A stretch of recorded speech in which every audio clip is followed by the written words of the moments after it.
coffee shop buzzed with the low hum of conversations, laptops clicking, and the soft strains of indie music filtering through the air. It was a picturesque scene, with Edison bulbs casting a warm glow over reclaimed wood tables and vibrant local artwork adorning the walls. Nestled in the heart of a bustling urban neighborhood, the shop prided itself on being a haven for progressive minds, a space where ideas flowed as freely as the organic, fair trade coffee.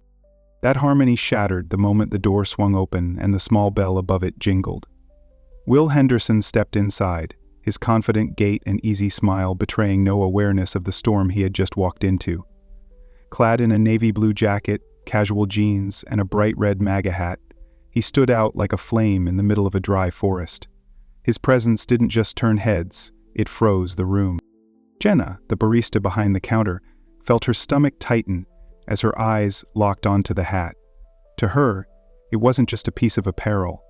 It was a symbol that carried the weight of policies and rhetoric that she believed had hurt people she cared about deeply.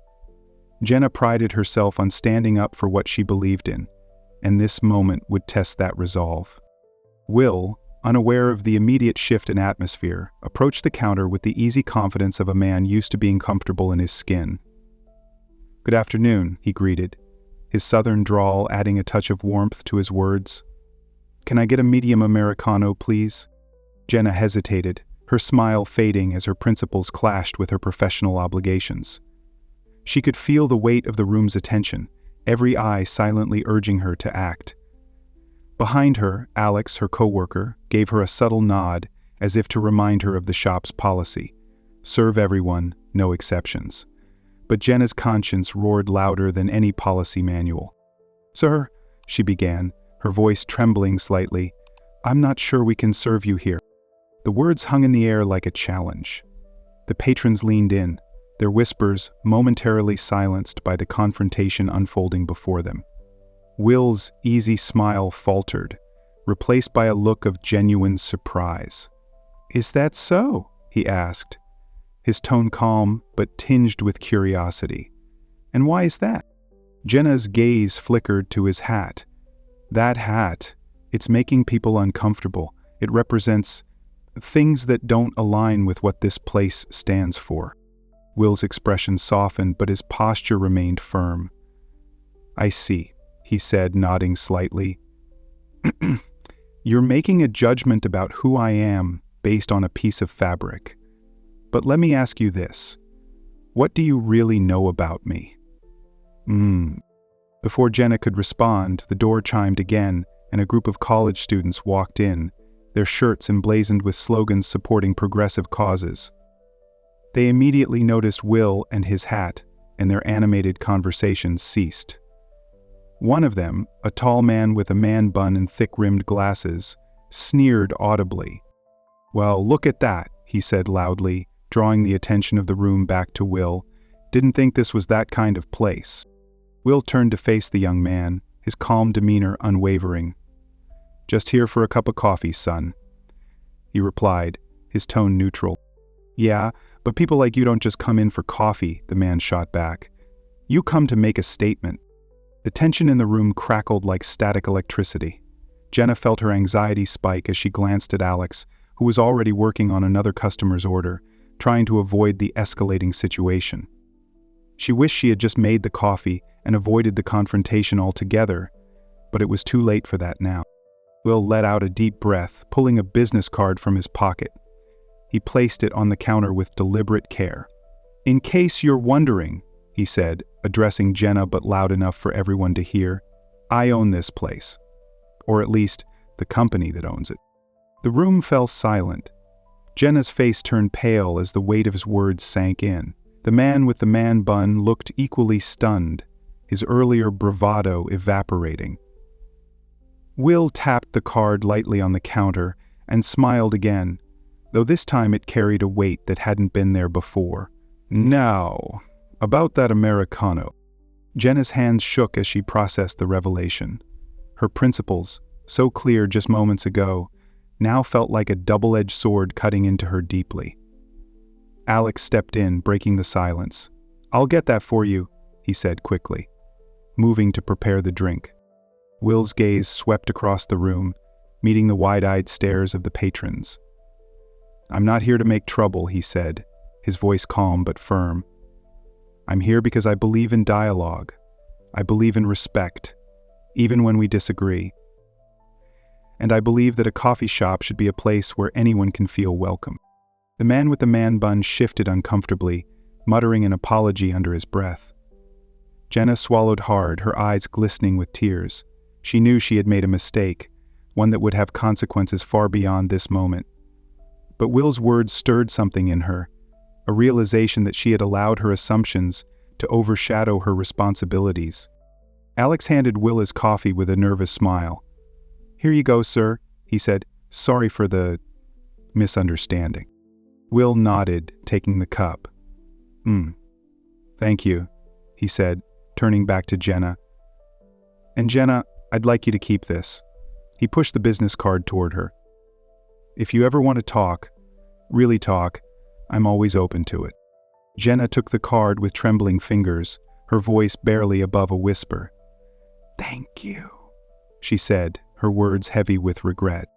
As Will turned to leave, the door chimed once more, and he stepped back into the world outside, leaving the coffee shop's patrons to grapple with what they had just witnessed. Inside, the room buzzed with murmured conversations, the weight of the moment lingering like the rich aroma of freshly brewed coffee. The viral video of the confrontation hit social media that evening, sparking a firestorm of debate. Hashtags like "coffee confrontation" and "respect for all" trended as people from both sides of the political spectrum weighed in. News outlets quickly picked up the story, framing it through their own ideological lenses. Conservative commentators lauded Will as a champion of free speech and respect, while progressive voices argued that the incident highlighted the discomfort many felt in a politically charged climate. Jenna, meanwhile, found herself at the center of a whirlwind she hadn't anticipated. Her social media accounts were flooded with both support and condemnation, each message a reminder of the scrutiny she now faced. For Will, the incident was a stark reminder of the divisions tearing through the nation. But he also saw it as an opportunity, a chance to start a dialogue, to find common ground in a world that seemed increasingly fractured. And for Jenna, it was the beginning of a journey she hadn't expected, one that would challenge her to reconsider what it truly meant to stand by her principles while respecting the humanity of others. The days following the incident were nothing short of surreal for both Will and Jenna. While Will had weathered his fair share of public scrutiny before, this felt different. The story had taken on a life of its own, with everyone from national news anchors to local podcasters dissecting the nuances of the confrontation. Will found himself fielding calls from his PR team, investors, and even old friends who were either concerned or delighted by the sudden spotlight. Meanwhile, Jenna's world had turned upside down. She had never asked to be in the spotlight, yet here she was, a symbol of both resistance and intolerance, depending on whom you asked. Each morning, she'd wake to hundreds of new messages, some supportive, others scathing. Her closest friends rallied around her, offering words of encouragement and shoulders to cry on, but the weight of it all felt unbearable. One evening, after yet another exhausting shift, Jenna sat alone in her small apartment, scrolling through the endless barrage of opinions about her. She paused on a particularly thoughtful comment. "We all have moments where we're not our best selves. The real question is, what do we do next?" Jenna stared at the words, feeling their weight settle over her. She knew she couldn't change what had happened, but maybe she could change how she responded. The next day, Jenna decided to write a letter. It wasn't an apology exactly, but a heartfelt reflection on what she had learned. She addressed it to Will and left it at the coffee shop, not knowing if he'd ever see it. In it, she admitted her own biases and expressed a desire to better understand perspectives different from her own. Writing it felt like a small step toward reclaiming a sense of control.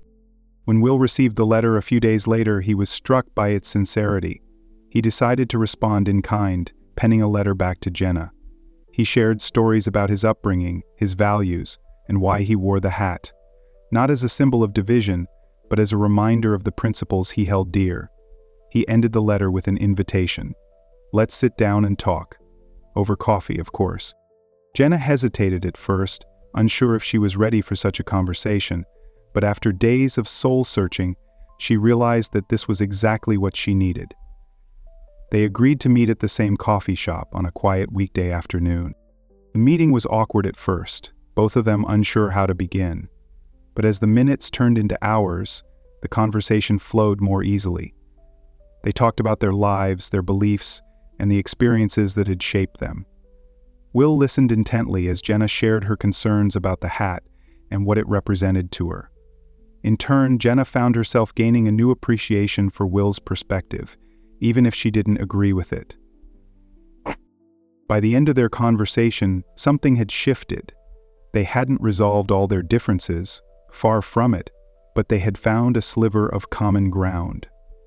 As they shook hands, Jenna realized that the man she had once seen as an enemy was far more complex than she'd allowed herself to believe. Their meeting didn't end the debates or the scrutiny, but it sparked something new, a ripple of hope in a sea of division.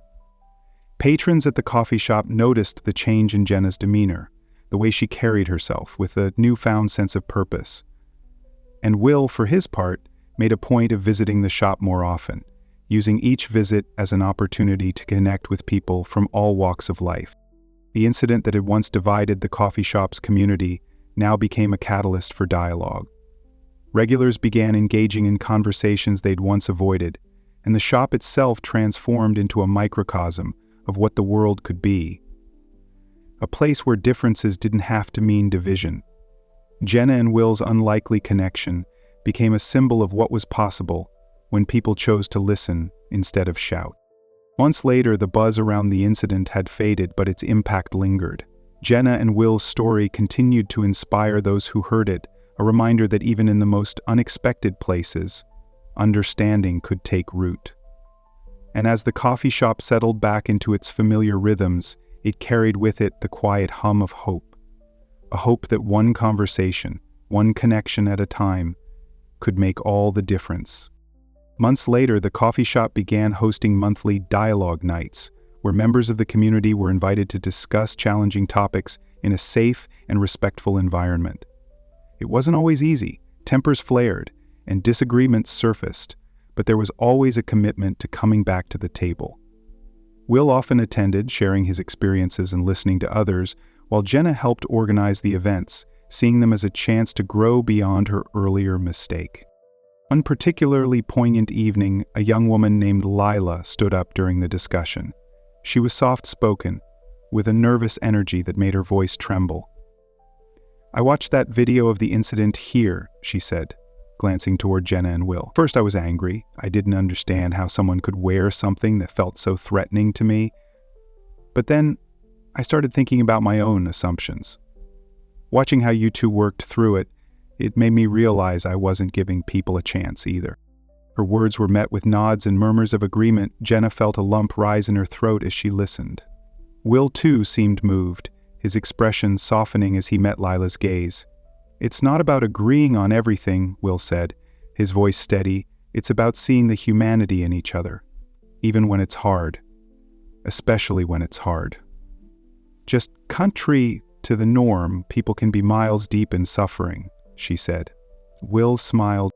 By the end of the night, Jenna found herself sitting with Lila, sharing stories about their lives and laughing over their shared love of books.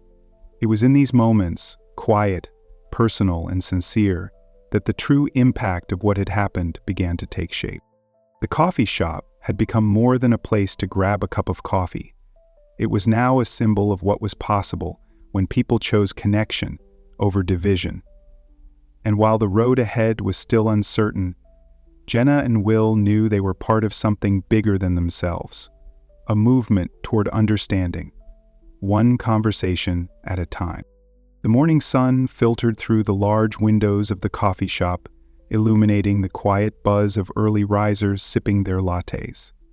The shop had become a familiar symbol of reconciliation over the past few months, but the journey to this point hadn't been easy. Jenna adjusted her apron and glanced toward the corner table where Will sat with his laptop, as had become his habit. Though her initial encounter with him had been rocky, their relationship now carried a surprising ease, a quiet understanding that felt almost unspoken. Today, however, was different. The shop was preparing to host its first official Community Conversations Circle, a monthly event born out of the aftermath of their infamous confrontation. It was an idea proposed by Maria Clark, a local community organizer who had reached out to Jenna and Will after seeing the video. Maria believed in the power of dialogue to mend divisions, and she had insisted that the coffee shop, now a microcosm of this broader effort, be the space to hold these discussions. As Jenna rearranged chairs and set up the sign-in sheet, she couldn't shake her nerves. She still felt the weight of what had happened months earlier. The judgment from strangers online, the pressure to embody the lessons she had claimed to learn. What if tonight didn't go well? What if old wounds reopened instead of healing? She glanced at Will, who caught her gaze and offered a reassuring smile. "Relax," he said, walking over. "You've done a great job organizing this. No one's expecting perfection. We're just here to talk." Jenna nodded, though the knot in her stomach didn't loosen. "I just want this to work. People need to feel like they can be heard." "And they will," Will said. "We'll set the tone, lead by example." By early evening, the shop began to fill with participants from all walks of life. There was Lila, the young woman who had spoken so movingly at the last informal gathering, seated beside an elderly man named Frank, a Vietnam veteran who had become a regular at the coffee shop. A group of college students from the nearby university trickled in, their curiosity evident in their hesitant glances. Jenna noticed a woman wearing a shirt that read, "Love is love," exchanging pleasantries with a man sporting a flag pin on his lapel. The diverse crowd reflected the tensions and hopes of the broader community. Maria stood at the front of the room, her presence commanding but warm. She began by setting the ground rules. No interrupting, no personal attacks, and, most importantly, a commitment to listen as much as they spoke. "We're here because we're tired of shouting past each other," Maria said, her voice firm but kind. "This isn't about winning an argument. It's about understanding where someone else is coming from, and maybe, just maybe, finding some common ground." The group divided into smaller circles, each facilitated by a volunteer. Jenna and Will led one together, their dynamic and unspoken testament to the potential of reconciliation. Jenna noticed a man with a weathered face and calloused hands sitting across from her. He introduced himself as Carlos, a small business owner who had come to the U.S. as an immigrant decades earlier. "I've seen both sides of the coin," Carlos began. "When I first got here, I worked 3 jobs just to make ends meet. And I'll be honest, I've felt betrayed by both political parties at different times. But what hurts most is when people assume they know my story, just because of how I look or what accent I have." Jenna listened intently, her own biases flashing through her mind like a montage. She thought of the assumptions she had made about Will the moment he walked into the shop months ago. Her face flushed with guilt, but she nodded in encouragement for Carlos to continue. "What I've learned," Carlos added, "is that most people want the same thing: dignity, a chance to be heard. We might disagree on how to get there, but if we stop listening, that's when we lose everything." Will leaned forward, his expression thoughtful. "Carlos, you said something that really resonates with me. People assume a lot about me too, that I'm some out-of-touch CEO who doesn't care about anyone but myself. But that's not who I am. My parents taught me the value of hard work and helping your neighbor. That's what drives me." A woman named Diana, sitting beside Carlos, spoke up next. She worked as a social worker and often encountered families caught in cycles of poverty. "I see a lot of suffering in my line of work," Diana said, "and I'll admit, it's hard not to get frustrated when I feel like the system isn't designed to help the people who need it most. But I'm also learning that frustration doesn't solve anything. It's the small human connections that make the biggest difference. Like this conversation right now." As the evening went on, the conversations deepened. Jenna noticed a shift in the room's energy. What had started as cautious and reserved exchanges blossomed into something more open, more vulnerable. People began sharing their fears, their hopes, and the experiences that shaped their beliefs. Lila, who had been quiet for most of the night, finally spoke up. "I used to think that if someone didn't see the world the way I did, it meant they were against me," she admitted. "But I'm starting to realize that's not always true. It's just easier to stay in our own bubbles. It's safer. But tonight, hearing all of you, it makes me think that maybe we're not as divided as I thought." Her words hung in the air, resonating deeply with everyone in the circle. Jenna glanced at Will, who nodded subtly, as if to say, "This is why we're here." As the event wrapped up, Maria invited everyone to share one takeaway from the evening. Frank, the Vietnam veteran, cleared his throat. "I've seen a lot of division in my lifetime," he said. "But I've also seen what happens when people choose to come together. It's not easy, and it's not quick, but it's worth it. Tonight gave me hope that maybe we can still figure this out." Applause broke out. Quiet at first, but building into a warm collective acknowledgement of what they had shared. As people began to file out, Jenna felt a hand on her shoulder. She turned to see Maria, her expression proud. "You did good tonight," Maria said. "This wouldn't have happened without you and Will being willing to step into this space." Jenna smiled, her heart swelling with a mixture of pride and gratitude.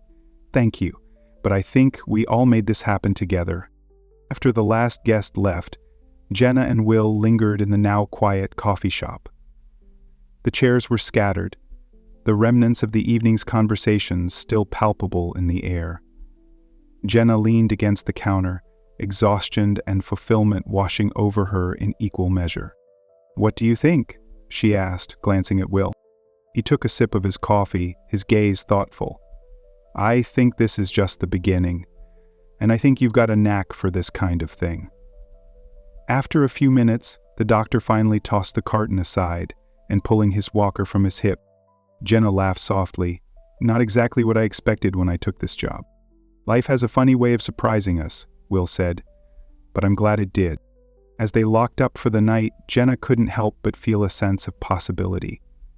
The road ahead was still uncertain, and the divisions in the world were far from healed, but tonight had shown her that even the smallest steps toward understanding could create ripples of change. And in this little coffee shop, those ripples were just beginning to spread. A week later, Jenna arrived at work early to find an envelope taped to the coffee shop's glass door. Her name was written on it in neat, looping handwriting that she didn't recognize.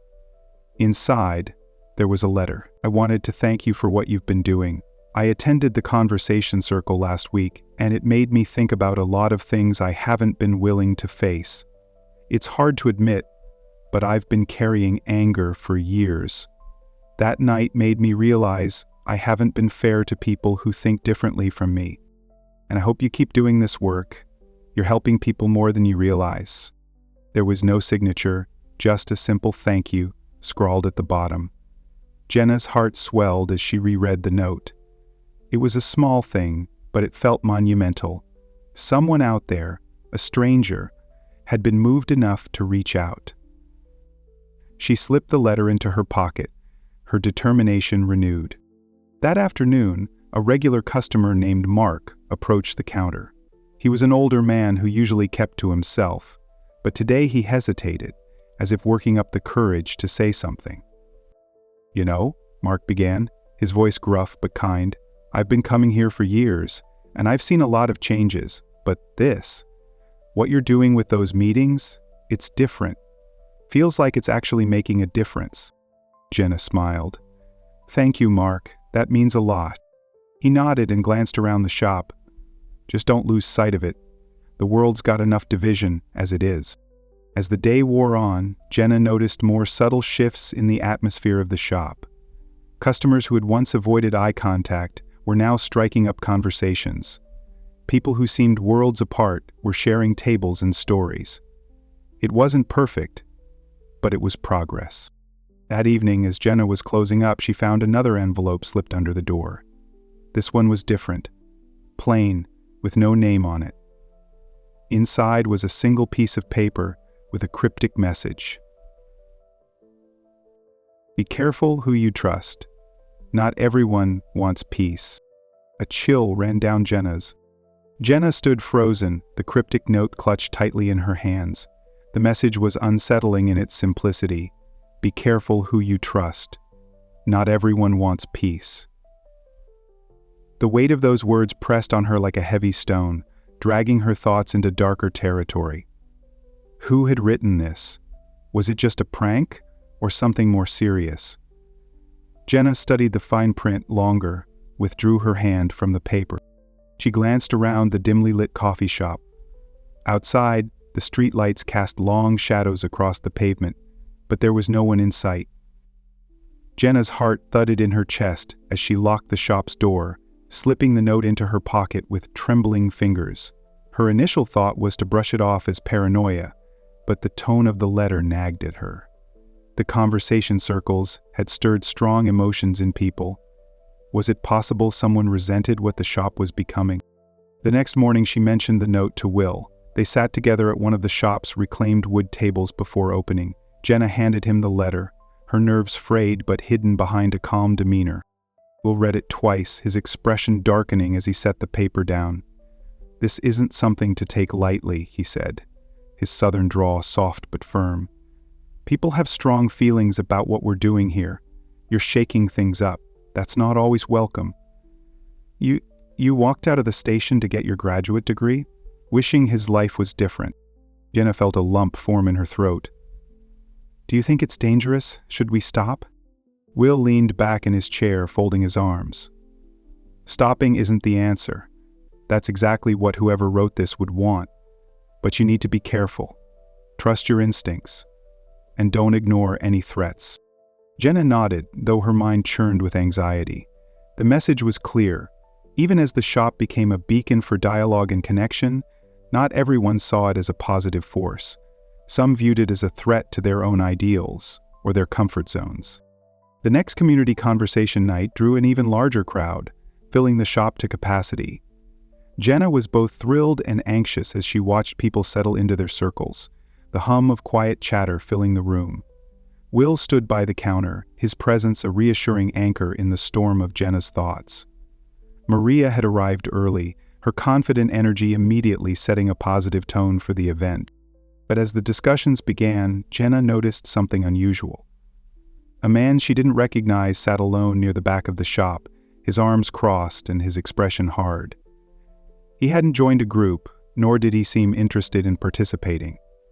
His presence felt out of place, a sharp contrast to the open, curious energy of the other attendees.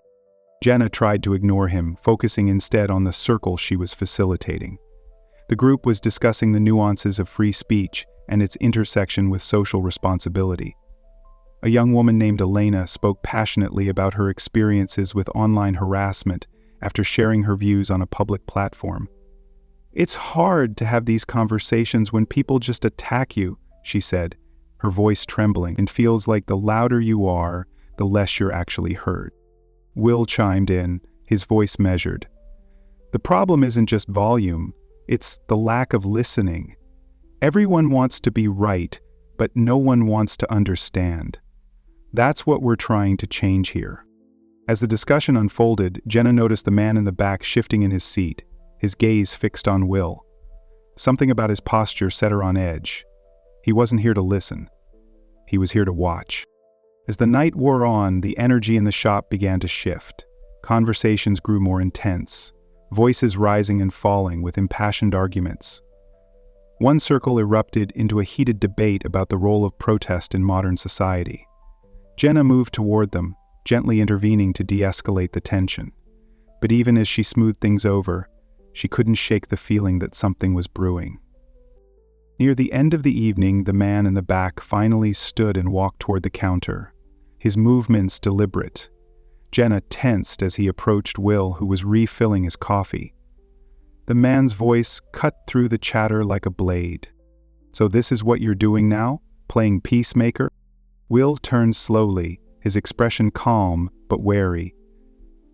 "Do I know you?" The man smirked.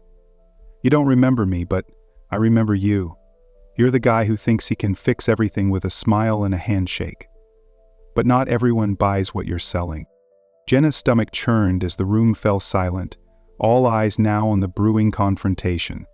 Will, to his credit, didn't flinch.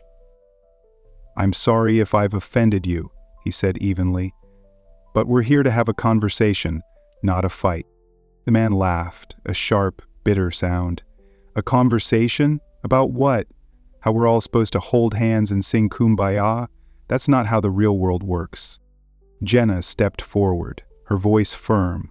"Sir, if you're here to disrupt the event, I'm going to have to ask you to leave." The man's eyes flicked to Jenna, his gaze icy. "Of course." The moral police steps in. Typical. Will placed a hand on Jenna's arm, a silent signal to let him handle it. "Look," he said, his tone steady.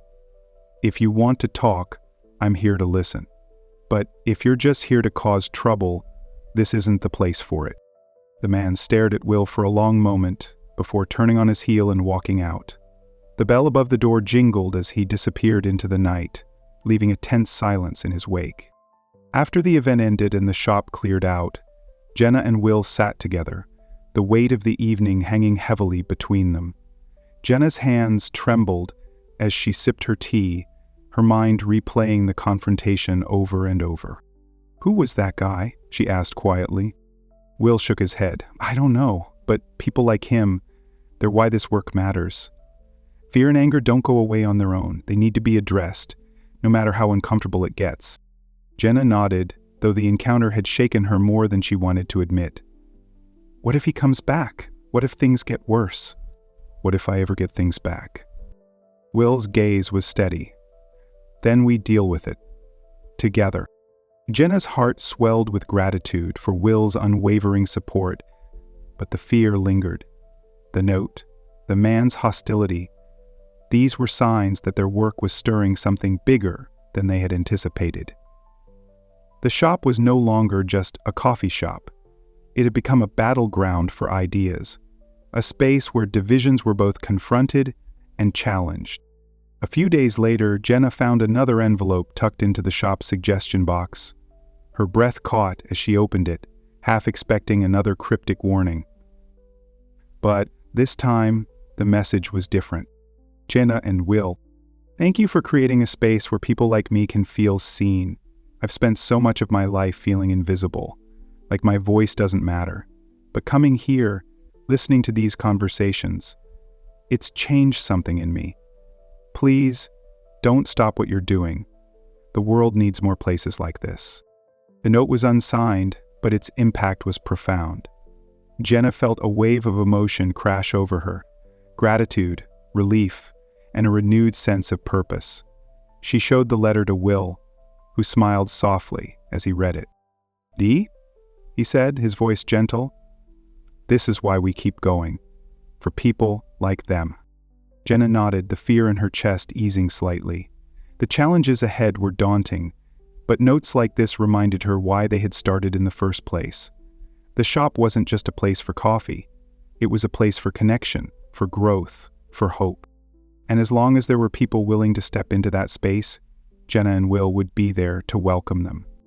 Like this video? You're going to love what's next. Click on the video on screen and subscribe to stay tuned for even more awesome content heading your way.